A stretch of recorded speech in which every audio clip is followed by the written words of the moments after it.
After the Maldives signed a free trade agreement with China in a surprise move, India on Thursday broke its silence on the matter, saying that it expected the Indian Ocean archipelago nations to be sensitive to New Delhi's concerns, stating that India attaches the highest importance to its relations with Maldives. The External Affairs Minister spokesperson of India, Raveesh Kumar, said that the two countries have strong historical and civilisational linkages, and also at the people-to-people level. We are also committed to support the democracy, development and stability in Maldives, Kumar said in this weekly media briefing here. It is our expectation that as a close and a friendly neighbor, Maldives will be sensitive to our concerns in keeping with its India's first policy. The main opposition, Maldives Democratic Party, led by the former President Nasheed, raised a red flag after the FTA was rushed through Parliament on November 29 in a record 1 hour without any debate. What was surprising was that it was signed even after the Maldives President Abdullah Yamin, during a visit to India in New Delhi, said that his country would sign an FTA with India first. But regarding Yamin's visits to China earlier this month, Kumar said, "We feel that so long as the development of the bilateral relationship between the two countries can be contribute to peace and stability in the region, we should welcome that too." So what do you think of sudden U-turn of Maldives having a FTA signed up with China rather than India? Is China behind everything in Maldives' political and economy? Or India is well behind and did not have anything to do with Maldives?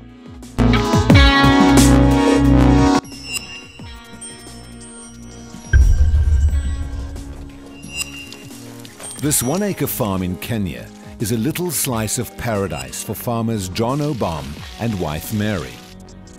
It's filled with all kinds of food, like cowpeas and pawpaws. But it wasn't always this way. Near Lake Victoria, the farm lays in a hot, dry region suffering from a changing climate. Kane po di mbele kacha, putana neno ano ne ogi mora mora ye. Na puro mana bel kende. Gimo nyaka ko na donje wachini, nikech kan wapuro to cham to. Bel kende ki puro to tho. These smart farming techniques have transformed his farm and his income. They build resilience, protect the environment, and reduce greenhouse gases that cause global climate change. Instead of just growing sorghum once a year, John grows a variety of crops year-round. If one fails, he always has the others. A grove of mostly cashew trees brings extra income and sucks carbon from the atmosphere. Thickets of trees have replaced barbed wire fences, and the animals' pens are raised, making it easier to use manure as organic fertilizer. In this region, water is life. It only rains twice a year, and because of climate change, the rainy seasons are starting later and ending sooner. Samantire oro ange piauka. Mayudo kum ridwok malo. Kora ageng koro donjo na yaw. Koro giga ke okanyal to. Kora sani kata koth kata chieng' nitie tan gi pi. On weekends and holidays, the children help with the farm. But now, John and Mary earn enough money for school fees for all 8 of their children, plus an orphan they care for. Word is spreading to farmers throughout Kenya about climate-smart farming. John visits a neighbor struggling because the rains are late. On this traditionally run farm, cow manure is wasted as a potential fertilizer. Fences of cut wood and barbed wire don't retain soil nor provide fodder. There is little shade. And without water catchment, the tomato crop is withering. There are no other crops, no diversification. Sama we kodini eri, jo pur, jo gwenka, alora naka, ose kawa ka ngama chalo ka japuonje gini nikech ka gik maganeno ka timore ka gigi gin ok gine ka chien gin giga kete pap ok gine kata ma bedroom koro gineno gi joma neno gi nitie kata be moseneno mosechako tim. In the face of increasing dry spells, Kenya is promoting climate-smart practices to protect and boost its wealth, the wealth of its farms, its people, and its wildlife. These iconic African animals roam the Samburu National Park. It lies in the heart of the homelands of the Samburu people. This area gets even less rain, and livestock herding has allowed the Samburu to survive in a water-starved region for generations. But the population has grown, and because of climate change, the rainy season is shorter and brings less rain. The natural grasslands that support both the Samburu's herds and wild animals have become sparse and degraded. So the Northern Rangelands Trust is adopting climate-smart techniques to herding that make farmers more resilient to climate change, protect the environment, and reduce encroachment in the neighboring national park. Just like with farming, climate-smart practices improve the livelihoods of herder families, like that of Thomas Leletter. He has combined his 40 cattle with a livestock of 11 other families so that the animals graze more efficiently as a concentrated group.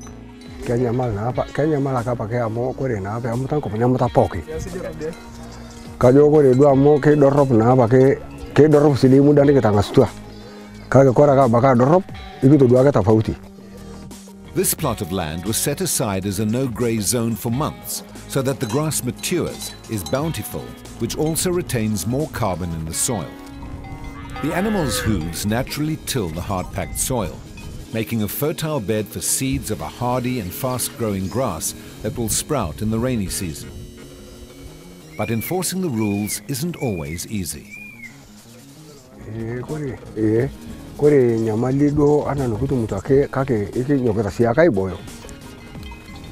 The NRT buys the cows directly from the herders, so herders don't have to march them to distant markets. That means the cows stay healthier and can be sold at a younger age. Over their shorter lifespans, they consume less grass and produce less greenhouse gas emissions. Diversification is also important here. Instead of families depending solely on their cattle for wealth, Samburu women are becoming more resilient by turning traditional beadwork into another source of income.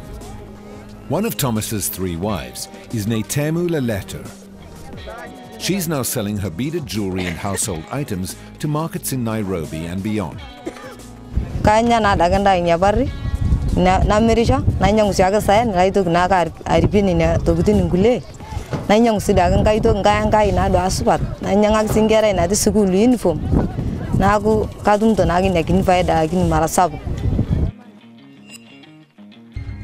As Kenya moves toward more climate-smart practices, it has embraced some innovative ways to motivate farmers.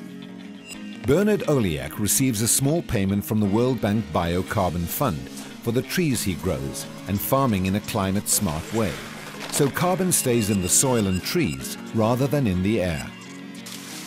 But the incentive goes beyond the cash reward. As part of the program, Bernard receives training on sustainable practices that have made his farm more productive and less costly. Kaluwore gi training maseyudo, nitie lokruok e weche mag korka jamni, to koro miyo dhera bedo kod chiemo kata diere oro. Koro mano miyo an gi chak. Now trees shade his cows. Cool cows produce more milk. He sells seedlings to other farmers for a profit, and in about 5 years, he'll be able to sell the lumber for a windfall of about $300. Recently, his farmers group received its first carbon payment. They decided to use it to diversify their production and make them even more resilient. Wachano mar mede pesa moro mondo wanyiewgo some equipments manyalo konyowa kaka. In Kenya, more than 20,000 smallholder farms are now part of the program, increasing crop yields up to 20%. Climate-smart practices are expanding and multiplying. Herders and farmers alike are finding that one good turn leads to another.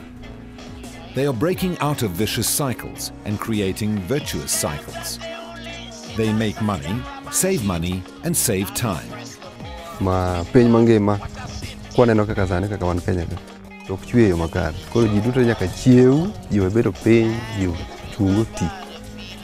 Mano gima nyalo wacho ni jomoko ti kaka tiyoni mondo mi wadhi urwang' achiel. Mano ute manyalo timo.